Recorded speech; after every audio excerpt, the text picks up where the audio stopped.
Good evening and welcome to our nightly telecast of Just the News, where we give you everything important that's happened in the country and the world in just about 10 minutes. Remember, there are no opinions in this news broadcast whatsoever. Let's get straight to it. This is Just the News on the 10th of April. 5 people are dead in violence that took place in Bengal's Cooch Behar district. Now, during the 4th phase of polling in the state, 5 people were shot dead.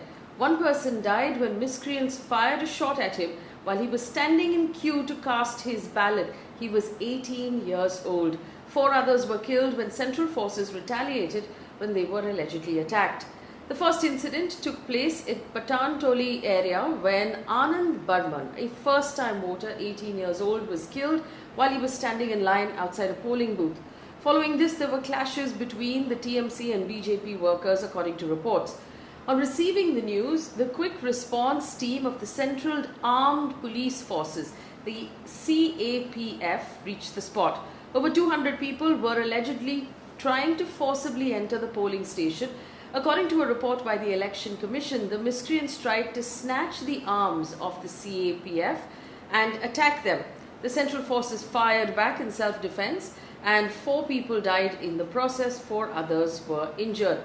Following the violence, the Election Commission has adjourned voting at booth number 125 in Seethal-Kuchi constituency and has sought a detailed report. Following that incident, Mamata Banerjee has demanded that the Home Minister Amit Shah resign immediately owing to responsibility for the incident, which she called dastardly, cold-blooded and unprecedented. The TMC claimed that the 5 people who died were supporters of their party. Party chief Mamata Banerjee has alleged that the central forces killed those people, and she has appealed to everybody to now stay calm. The Prime Minister has also responded. He said his condolences are with the family members of the 18-year-old who has died.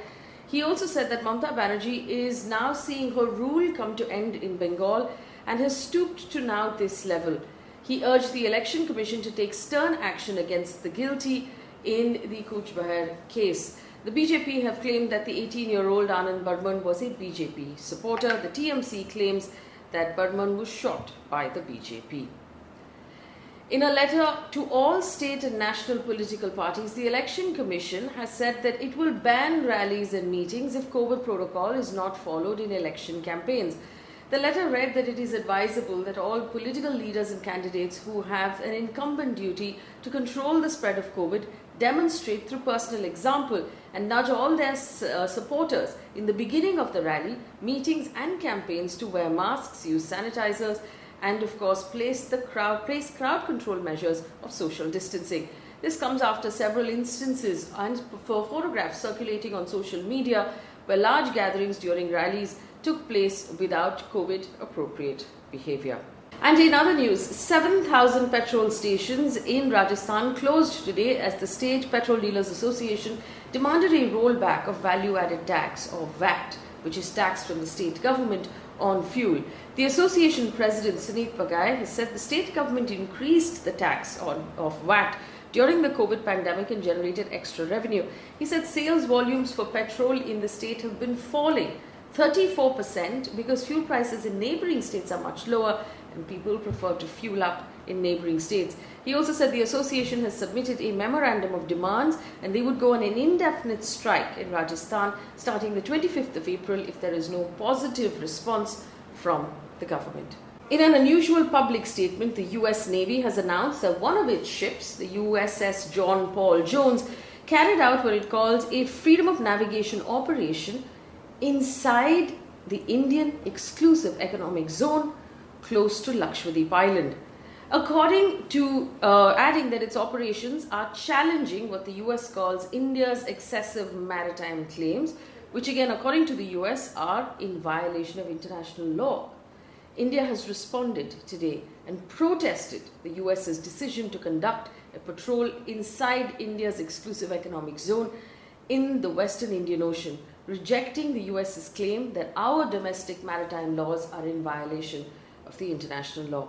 According to a report in the Hindu newspaper, the Pentagon has defended its actions and said it's in compliance with international law.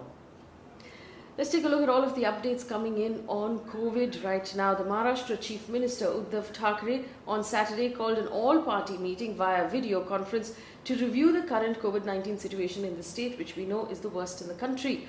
Although there's been no formal decision on a lockdown announced yet, sources have told NDTV that the Chief Minister was in favour of a lockdown. Reporters of various newspapers are now quoting sources to say that most of the people in that meeting were in favour of a lockdown of between 8 to 15 days, a complete lockdown in the state of Maharashtra. But it is said that the decision will be taken after 2 days' time after consulting with doctors about the same. Maharashtra recorded 58,993 new COVID cases and 301 deaths in the last 24 hours. Cases are now being reported from Dharavi as well. India, in the meantime, has recorded nearly 1.5 lakh cases, 1,45,000 cases, 794 deaths in the last 24 hours, the highest single-day spike ever. Now, this is the 5th straight day where India has reported more than 1 lakh cases. Maharashtra is the worst affected, like I told you. The second state is Chhattisgarh. In Mumbai, the civic body, the BMC, has said that all private COVID-19 vaccination centres will remain shut until the 12th of April because of non-availability of vaccine. Vaccines will be available only at government and municipal hospitals. The BMC has said that it received 99,000 doses of the Oxford-AstraZeneca Covishield vaccine from the centre today. New restrictions that have been announced in various states. In Delhi, Chief Minister Arvind Kejriwal has ruled out the possibility of a lockdown, but said new restrictions will be implemented soon. He said Delhi has 7 to 10 days of the COVID vaccine stock. Delhi reported 8,521 new cases, a sharp spike in the last 2 days, 39 deaths in the last 24 hours. In Uttarakhand, because of obviously the surging cases and the ongoing Kumbh Mela, Uttarakhand has announced that schools for classes 1 to 12 will be shut in Halwani, in Dehradun and Haridwar districts until the end of the month. Night curfew has also been imposed in Dehradun from 10 p.m. to 5 a.m. Schools up to class 8 will be shut in Mizoram as well. Ongoing exams in Mizoram for classes 9 to 12 will continue as scheduled. Also, the Mumbai civic body, the BMC, has permitted licensed wine shops to continue to sell alcohol through the weekend lockdown through home delivery between 7 a.m. and 8 p.m. on all days, provided delivery agents follow protocol. Let's take a look now at the news from the world of business. 6 Indian startups have entered the Unicorn Club. A unicorn is effectively a private-owned startup that's valued at over $1 billion. Now, the startups are messaging platform Gupshup, online investment platform Grow, ShareChat, Cred, FarmEasy, and Meesho. As of 2021, a total of 9 startups have entered the Unicorn Club. There are now 50 Indian startups valued at over $1 billion each. Also, according to the PTI, the International Monetary Fund Deputy Chief Economist has said that India is projected to grow at an impressive rate of 12.5% this year, but needs to grow much faster to make up for the unprecedented contraction of 8% from last year. She has also said the recent emergence of new variants and local lockdowns are a threat to this recovery in our economy. Taking a look at news that's coming in from across the world right now. According to local media in Myanmar, an alliance of ethnic armies that oppose the military government attacked a police station today, killing 10 policemen. Since the military coup on the 1st of February, more than 600 people have died in Myanmar. Also in the US, Pfizer and BioNTech have requested the US FDA, or the Food and Drug Administration, to expand the emergency use authorization of its COVID vaccine for children between the ages of 12 and 15. Now, this comes after the company announced last week that its vaccine is safe and 100% effective for 12 to 15-year-olds. The aim is to vaccinate that age group before the start of the next school year. Along with Pfizer and Moderna is also testing a vaccine for children. Quick look at what's happening in the world of science and technology. In Japan, a woman has become the first person in the world to receive a living donor lung transplant after her lungs were severely damaged because of COVID. Now, this is according to a report in the CNN. The woman contracted COVID last year and has spent months on life support. The Kyoto University Hospital said the woman underwent a 11-hour operation with a 30-strong medical team to transplant lung tissue from donors who were her husband and her son.